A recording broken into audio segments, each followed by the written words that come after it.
Howdy. The purpose of this video is to talk about an interatomic energy or interatomic force curve, to relate those two things together, and then to talk about how they are related back to the physical properties of material. Okay, so we're going to start off by talking about an interatomic energy curve.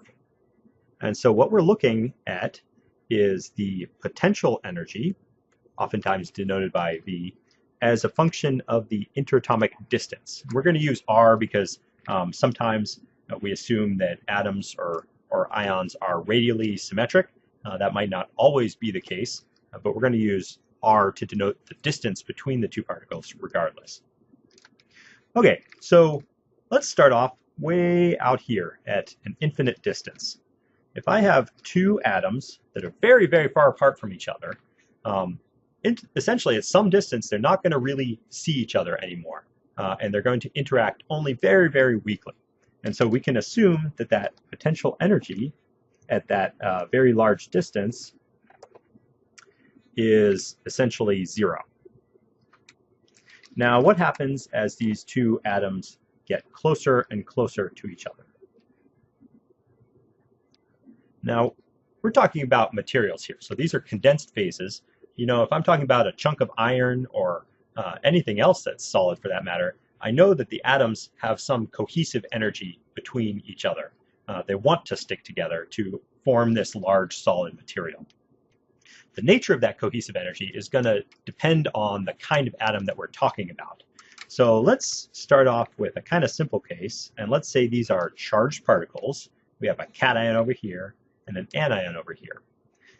They're going to experience an electrostatic interaction that is oftentimes referred to as the Coulombic interaction or the Coulombic potential.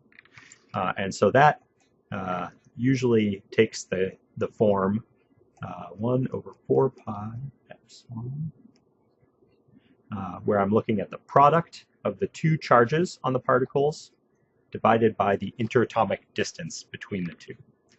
So I can already see that as the interatomic separation gets smaller and smaller, this Coulombic potential is going to get larger and larger. Now because they have opposite charges in this case, this energy is going to go down to ultimately to negative infinity as we get closer to zero. If we're looking at two particles of the same charge, that potential energy would get larger and larger as we bring the two particles together. But remember, the convention is that systems want to adopt the lowest energy configuration. So positively charged particles aren't going to want to stick together, whereas oppositely charged particles, positive and negative, are. Okay, so we see this Coulombic energy gets greater and greater magnitude as the interatomic distance gets smaller, but that's not the full story, right? Because if that was all, then everything solid that you know would collapse down onto a single point. So there has to be some sort of repulsive energy term that is preventing these atoms from overlapping too much. And so that would also start at zero, way out here at a very large interatomic distance. And as they get closer and closer, that repulsive term is also going to get larger and larger, and at some point it's going to outweigh that attractive term. So where is this repulsive term coming from? Well, if we think about atoms with electronic orbitals getting closer and closer, those orbitals don't like to overlap too much. So this is oftentimes explained in terms of Pauli's exclusion principle, but essentially there's an energy that is preventing too much electronic orbital overlap. Okay, so we now have the cohesive or attractive potential, and we have the repulsive potential. So the overall energy is simply going to be the sum of these two terms, cohesive plus repulsive. And this is going to look something like this, where again it's going to be zero out at a very large distance. First, it's going to decrease the cohesive term is going to outweigh the repulsive term, but at some very, very short distance, that repulsive term is going to get more and more important. And as we go to interatomic distance of 0, that term is going to blow up. And that's going to prevent those two atoms from sitting on top of each other. So this is the interatomic energy versus distance curve. Let's look at force versus distance. And I'm going to draw this immediately below. Now, you'll remember, hopefully you'll remember from physics class, that force is the derivative of the energy, we'll use V here, with respect to position, V of R, dr. So really the force curve is going to be the derivative of this interatomic energy curve that we just drew. And so again, the derivative way out here at an infinite distance is going to be 0. I see a minimum in the potential energy curve, and the slope at that point is also going to be 0. So in between these 2 points, I see that the slope increases up to some distance, about there, and then the slope is going to decrease after that. So here we'll see the slope is positive. I actually forgot my negative sign here. So the force is the negative, the opposite of the slope. So that means that we have a positive slope. Our force curve is going to be negative. At the inflection point here, the force is going to have a local minimum, and then it's going to approach 0 at an infinite distance. At this point, at the minimum in the potential energy curve, force equals 0, and at closer distances, smaller interatomic distances, that force versus force as a function of energy is also going to get very, very large and positive. So we can write positive or negative, but I would encourage you to take a moment and think about it intuitively. As the two atoms get very, very close together, they're going to see a positive force, and that's a repulsive force. It's going to push the two away. Versus if we start pulling them apart, it's going to see a negative force. So that's an attractive force.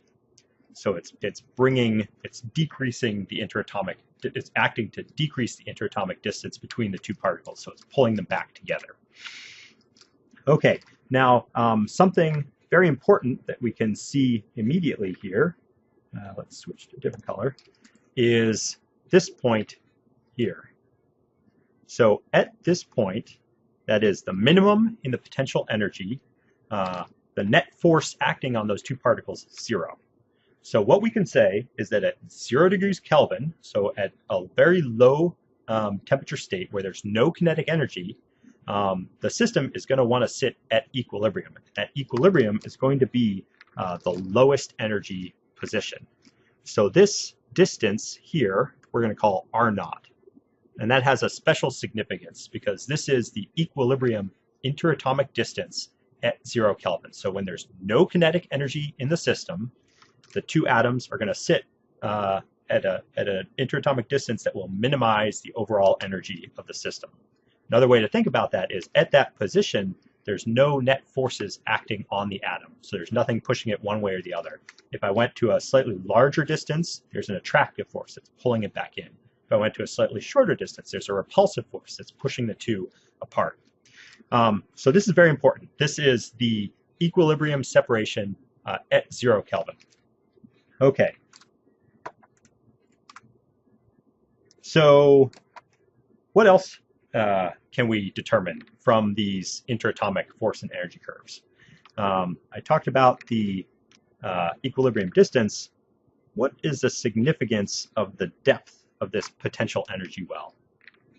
This is really basically telling us what is the bond energy in the system. What is the cohesive energy that is keeping the particles together? So as I start heating material up, what am I doing? I'm adding kinetic energy to the system. I'm letting those atoms move around a little bit more. So if I add some amount of kinetic energy, if I heat it up a little bit, basically that's going to allow the system to deviate from this lowest potential energy position. One way to think about this is to actually think about this as a gravity potential energy well. So this is a valley, and we have a ball sitting at the bottom of it. If that ball has no kinetic energy, it's going to want to sit down at the minimum, at the lowest potential energy. But if I start giving this ball some kinetic energy, giving it a kick, it can roll back and forth between different extremes. So the higher I heat up the system, the more kinetic energy we can have, and the greater the range of interatomic distances these two atoms can take. And at some point, when I've given it enough kinetic energy, it's free to actually get out of this potential energy well.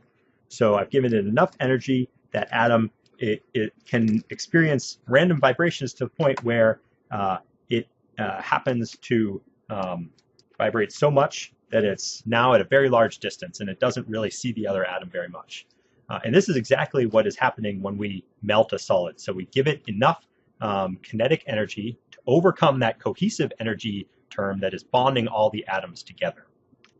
So again, the point here is that the depth of the well is indicative of bond strength,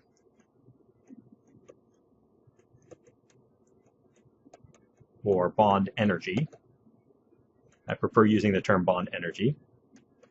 And if I heat up a system enough, I give it enough kinetic energy, I'm able to overcome that cohesive energy, that bond energy, and that'll create a liquid. That'll let those particles separate from each other.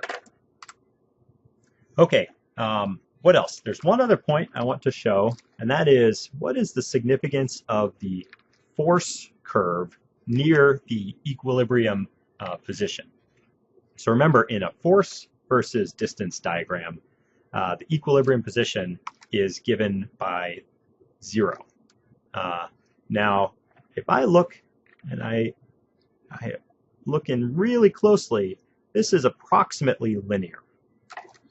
And so what happens is, if I exert some sort of force on a material, the force that material sees as I pull it apart, say I start stretching it, the force that it sees is proportional to that stretching distance, right? So initially it's at 0. If I stretch it some little bit, I'm going to see some negative force. If I stretch it twice that amount, I'm going to see about twice that force. And the same thing is going to be true for compressing it, right? So I start to see a sort of linear relationship. And this is actually what's going on when I am compressing or stretching a material. So the slope of this line, df dr, at the equilibrium position is proportional to the elastic modulus of the material. So let's think about that one more time. As I stretch a material out, if I have a steeper slope, it's going to take more force to stretch it out for some particular interatomic distance. And that means that it's going to have a larger elastic modulus. So this is another important relationship that we can determine from an interatomic force curve. That is, the derivative of force with respect to radius at that equilibrium radius is proportional to the elastic modulus of the material. Okay, so there are a few things that hopefully we covered here. We talked about force, energy versus distance curves. And remember not to mix the two up. So energy, the equilibrium position is always going to be at the minimum. In a force, the equilibrium position at 0K is going to be at the force equals 0 point. We talked about the significance of the depth of this interatomic potential. That is the bond energy. And so if we start heating it up, giving it enough kinetic energy to overcome that cohesive energy, then essentially we melt the material. We talked about the equilibrium separation. So at 0 Kelvin, at no kinetic energy, the atoms want to sit there to minimize the potential energy of the system. And then finally, we talked about how the elastic modulus is related back to the slope of the force versus distance curve at the equilibrium position.